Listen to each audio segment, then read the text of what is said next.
Hello everyone, আসসালামু আলাইকুম। আমি আজকে ছোট মাছ দিয়ে আলুর চচ্চড়ি রান্না করব। আলুর চচ্চড়ি রান্না করার জন্য আমি ছোট, ছোট আলু নিয়েছি। আলু আমি এরকম করে চিকন, চিকন করে কুচি করে কেটে নিয়েছি। আলুর মধ্যে এখন আমি দিয়ে দিব পেঁয়াজ কুচি, আর দিয়ে দিব কাঁচামরিচ, আর দিয়ে দিব রসুন। রসুন আমি থেতো করে তারপরে দিলাম।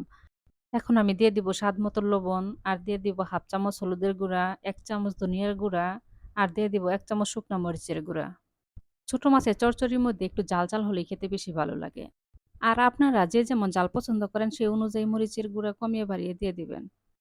মসলার সাথে আলু কুচি আমি খুব ভালো করে মেখে নেব। এই আলু মাখানোটা কিন্তু খুব ভালো করে মেখে নিতে হবে। এখন আমি দিয়ে দিব সয়াবিন তেল। আমি এখানে এগুলা রান্নার তেল দিয়ে মেখে রান্না করব। আপনারা চাইলে এখানে সরিষার তেল দিয়েও রান্না করতে পারবেন। এই চচ্চড়ির মধ্যে আমি রসুন থেতো করে দিয়েছি, কারণ মাছের যে একটা গন্ধ আছে সেই গন্ধটা থাকবে না।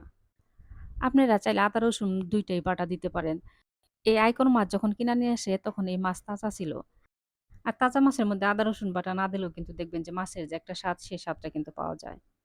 মাছ এখন আমি আলুর মধ্যে দিয়ে হাত দিয়ে মেখে নেব। বেশি জোরে মাখা যাবে না, তাহলে মাছ ভেঙে যাবে।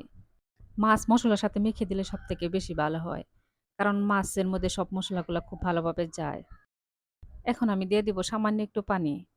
হাতে মাখা চচ্চড়ি মসলা দিয়ে আলু খুব ভালো করে এমনভাবে মাখাতে হবে যেন রান্নাটা পায়ে হাতের মাখার মধ্যে হয়ে যায়।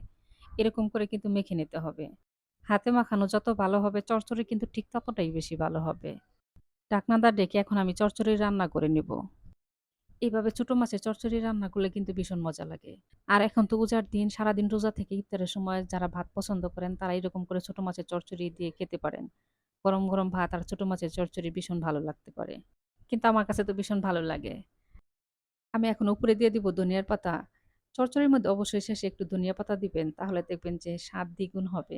ছোট মাছের চচ্চড়ি রান্না আমার হয়ে গেছে। চচ্চড়ির নিচের ঝোল একদম শুকিয়ে যাবে আর উপরে একটু তেল, তেল ভেসে উঠবে।